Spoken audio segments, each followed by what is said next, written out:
Good afternoon, everyone. It is got some crappy weather outside, so we're going to talk a little bit of women's NCAA basketball. What we'll do real quick is we will recap the action from Sunday and Monday in the Elite Eight games, and then we will look ahead to the Final Four this weekend. So jumping over here, taking a quick jump back in time, easy for me to say. We'll start with the Sunday games. First up was South Carolina versus Oregon State. I believe that's a rematch from last year as well. South Carolina won that one by 12. They're still undefeated. They're still crushing everybody. They're looking to be every bit the national title contenders that everybody kind of expects them. They advanced to the Final Four. They are going to play. They are going to face NC State, who upset number one seed Texas. They beat them by 10. NC State plays a really aggressive style of defense, and that's what they used to shut down Texas there on Sunday. So that is how they got there and advanced. Then Monday night was the mother of all women's college basketball games here, at least this week for now. First up, we got the rematch from last year's title game between LSU and Iowa. Iowa won 94-87, beating out LSU. Caitlin Clark had 41 of those 94 points. No surprise there, leading the Hawkeyes into another Final Four. Angel Reese also declared this morning for the WNBA draft. So she will be drafted. She's going to be drafted probably very early on in the WNBA draft. That's going to be here in a couple of weeks. And then in the nightcap, if you managed to stay up late for this game, and I actually ended up staying up the whole night, was UConn. It was an upset, though. UConn was clearly kind of the better squad on the floor. UConn ended up winning 80-73. Very good game. Paige Beckers put up 28 and 10 and 6 in that game, showing out to be one of the best players in America, which is no surprise for anybody. Juju Watkins had 28 points and 10 rebounds, solidifying herself as the best freshman in America. But that was a great game as well. Obviously, all the eyes were on LSU and Iowa. 12.3 million views. Number there, and then they ended up being tied at halftime. So it was every bit the game that everybody kind of expected. So that leads us into this weekend's games. First up on, I believe it is Friday, we will have the first. No, I believe they're both playing. Yeah, they're both playing Friday. So what we will have then is we will have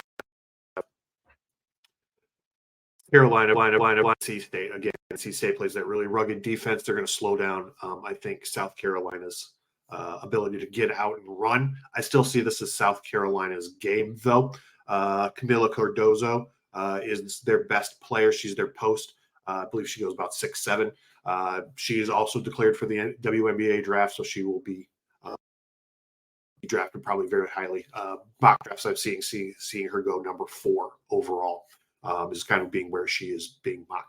But that's going to be a very good game there on Friday night. That's going to be at 6 o'clock Central. Definitely going to be a competitive game, I think, for that one. I see South Carolina winning that one, but I see NC State holding that close well into the fourth quarter. The nightcap at 8 o'clock that night, then, obviously, in terms of local interest, will be UConn and Iowa.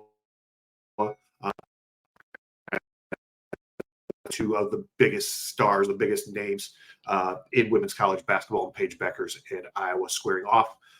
Gino Auriemma, obviously, is the UConn coach. He is a legend out there as well.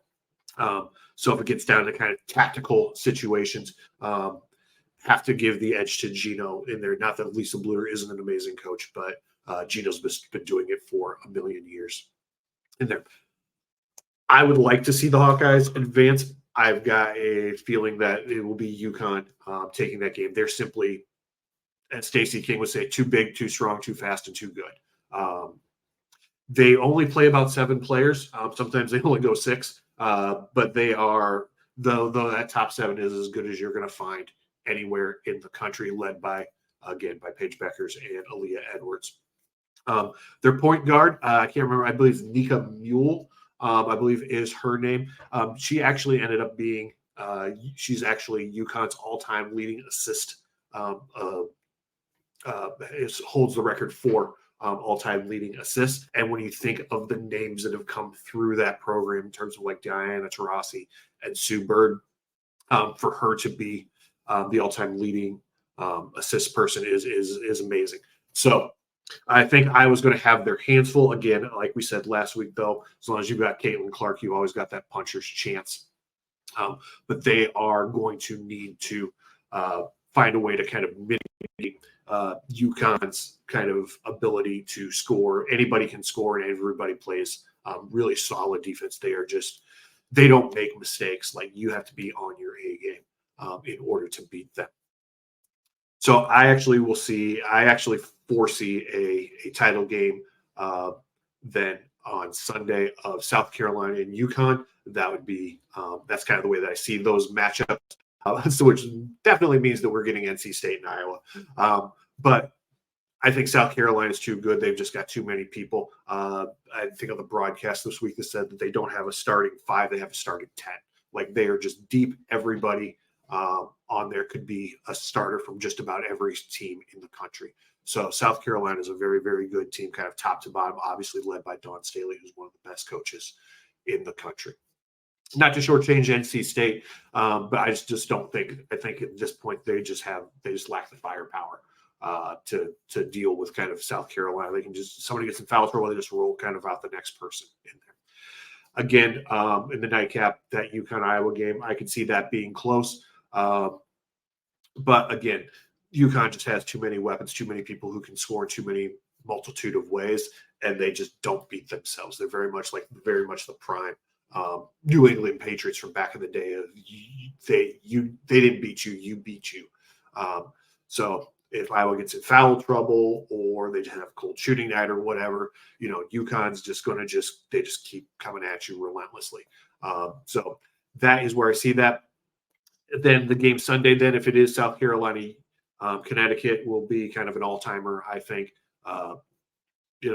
That depth of South Carolina where they just roll 10 deep versus the 7 deep of UConn. It'll basically then be, whoever maybe has the ball last possession type thing in there. But I think we are set up for an excellent weekend of women's hoops. That is what we are looking at today. That is what we had on the agenda. So thank you very much for tuning in. We will see you guys next time. Otherwise, enjoy your week. Make sure that you like and subscribe, and we will see you next time.